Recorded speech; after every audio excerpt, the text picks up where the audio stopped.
बिस्मिल्लाहिर्रहमानिर्रहीम। अस्सलामुअलैकुम। अल्लाह ताला के नाराज़ होने की निशानियाँ क्या हैं? इनमें से कोई भी आप में तो नहीं? जानने के लिए वीडियो को आखिर तक ज़रूर देखिएगा। हज़रत सैयदना मूसा अलैहिस्सलाम ने अर्ज़ की, या अल्लाह तेरे नाराज़ होने की निशानी क्या है? अल्लाह ताला ने फरमाया, मूसा मेरे नाराज़ होने की पहली निशानी, जब मैं जिस कौम पर नाराज़ होता हूँ तो मैं बेवक्त बारिशें बरसाता हूँ, और जब बेवक्त बारिशें बरसती हैं तो फसलें तबाह बर्बाद हो जाती हैं। जब फसलें तबाह बर्बाद हो जाती हैं तब मुल्क में गुर्बत फैल जाती है। मूसा मेरे नाराज़ होने की दूसरी निशानी, तो मैं पैसा बखीलों के हाथ में दे देता हूँ। ये बखील लोगों जो हैं ये अपनी दौलत के ऊपर ऐसे सांप बिठा देते हैं, किसी को हाथ नहीं लगाने देते। बखील खुद मर जाते हैं, पैसा वहीं पड़ा रहता है, ना दुनिया के काम आता है ना ही तो आखिरत के काम आता है, बल्कि दुनिया के लिए भी अजाब, आखिरत में भी अजाब। वो पैसा पैसा करते मर जाते हैं, लेकिन अपना पैसा किसी के काम नहीं लगाते। मेरे नाराज़ होने की तीसरी निशानी, मूसा जब मैं नाराज़ होता हूँ तो हुकूमत बेवकूफ़ों को दे देता हूँ। हुकूमत ना अहलों को दे देता हूँ और ना अहल लोग, बेवकूफ़ लोग किसी भी कौम के ऊपर वैसे ही अजाब हैं।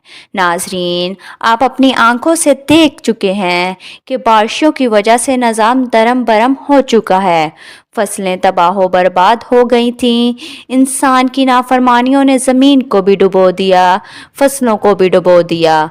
फिर अल्लाह ने फरमाया, मूसा मेरे नाराज़ होने की चौथी निशानी, अहम और सबसे बड़ी निशानी ये है कि जब मैं नाराज़ होता हूँ, जिस बंदे पर नाराज़ होता हूँ तो इस बंदे से सजदे की तौफीक छीन लेता हूँ।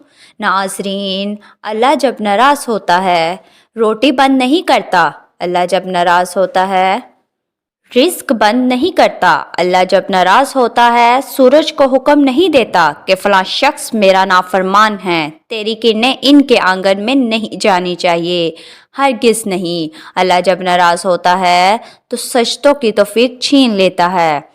अल्लाह जब नाराज़ होता है तो मन उजड़ जाता है। अरे जिस बंदे का मन ही उजड़ जाए इसके पास रहता ही क्या है। नाज़रीन, आज देख लो, अल्लाह हमसे रूठा हुआ है, अल्लाह हमसे नाराज़ है। आज के दौर में पैसा बखीलों के हाथ में है और अपने ऊपर खर्च करते हुए लाखों उड़ा देंगे, मगर किसी गरीब को देते हुए इनकी मुट्ठी में पसीना आ जाएगा। अल्लाह ताला फरमाता है, मेरे बंदे आ जा मेरी चौखट पर, मुझे सजदा कर, दुनिया में भी कामयाबी मिलेगी, तुम्हें आखिरत में भी कामयाबी मिलेगी। जैसे अज़ान में अल्लाह फरमाता है, आओ कामयाबी की तरफ। और नाज़रीन, हमारी कामयाबी सजदे में है, नमाज में है। अगर हम अपने नौकर को 5 दफ़ा बुलाएं और नौकर ना आए तो हम इससे तंग आ जाते हैं और एक दिन शदीद तंग आकर इसे नौकरी से निकाल देते हैं। लेकिन मेरा अल्लाह तो वो ज़ात है, अगर वो ये काम करता तो हम लोग फना हो चुके होते। नाज़रीन, इस बात से अंदाज़ा हो चुका होगा कि वो रब कितना रहीम व करीम है। एक मर्तबा एक बुरा शख्स जिसकी उम्र 80 साल थी मस्जिद में आया। बैठने का तरीका नहीं आ रहा था, खड़े होने का तरीका नहीं आ रहा था। 80 साल की उम्र का बुरा है। नमाज पढ़ने का तरीका नहीं आ रहा था, क़याम करने का, रुकू सुजूद करने का तरीका नहीं आ रहा था। इमाम साहब ने देखा, पूछा, बाबा जी मुझे लगता है आप इस मस्जिद में पहली मर्तबा आए हैं। बाबा जी ने कहा, इमाम साहब मैं इस मस्जिद में पहली दफ़ा नहीं आया, मैं तो वैसे ही ज़िंदगी में पहली मर्तबा मस्जिद में आया हूँ। इमाम साहब ने पूछा, क्या वाकई आप ज़िंदगी में पहली मर्तबा मस्जिद में आए हैं? बाबा जी बोले, जी हाँ, इसीलिए तो मुझे नमाज़ पढ़ने का तरीका नहीं आ रहा। इमाम साहब ने कहा, बाबा जी इसका मतलब है आप ज़िंदगी में पहली मर्तबा नमाज पढ़ रहे हैं।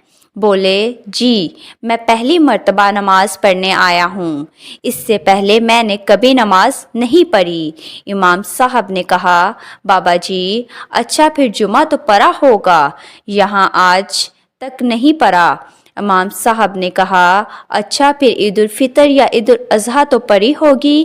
کہا امام صاحب آج تک نہیں پڑھی۔ امام صاحب بولے اچھا پھر آج تک کسی کا جنازہ تو پڑھا ہی ہوگا؟ آج تک نہیں پڑھا۔ 80 سال کی عمر میں کچھ بھی نہیں کیا، ساری زندگی ضائع کر دی، ایک دن بھی اللہ کو سجدہ نہیں کیا، لیکن میرا اللہ کتنا رحیم ہے، وہ پھر بھی کہتا ہے آؤ میری طرف، میں تمہیں معاف کر دوں گا۔ امام احمد رحمۃ اللہ علیہ نے قتادہ سے نقل کیا ہے کہ موسیٰ علیہ السلام نے اپنے رب سے پوچھا پروردگار تو آسمان میں ہے اور ہم زمین پر، تیری ناراضگی اور رضا کی نشانی کیا ہے؟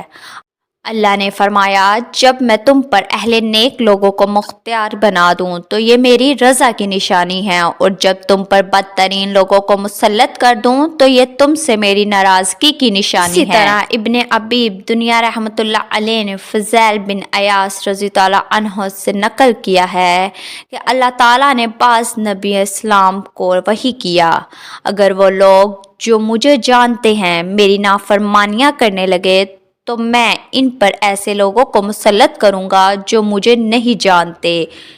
اور حدیث ابن عمر رضی اللہ عنہ میں بھی مرفوعاً یہ آیا ہے کہ اس ذات کی قسم جس کے قبضے میں میری جان ہے، قیامت اس وقت تک قائم نہیں ہوگی یہاں تک کہ اللہ تم پر ایسے حکمران مسلط کریں گے جو جھوٹے ہوں گے، اور ایسے وزراء مسلط کریں گے جو بدکار ہوں گے، اور ان کے معاونین خیانت کرنے والے ہوں گے، اور ان کے کانندے ظالم ہوں گے، ان کے چہرے عبادت گزار جیسے ہوں گے لیکن ان کے دل بے رحم اور خشک ہوں گے، ان کی رائے ایک دوسرے کے مخالف ہوگی، پھر اللہ ان پر گرد و غبار کا گھٹا خوب اندھیرا برپا کر دے گا اور ان کو ہلاک کر دے گا۔ اللہ تعالیٰ ہمیں سجدے کی توفیق دے اور اللہ کو راضی کرنے کا موقع دے تاکہ مرنے سے پہلے ہم اللہ کو راضی کر لیں۔ اللہ تعالیٰ ہمیں نیک اعمال کرنے کی توفیق عطا فرمائے، آمین۔ السلام علیکم ورحمۃ اللہ وبرکاتہ۔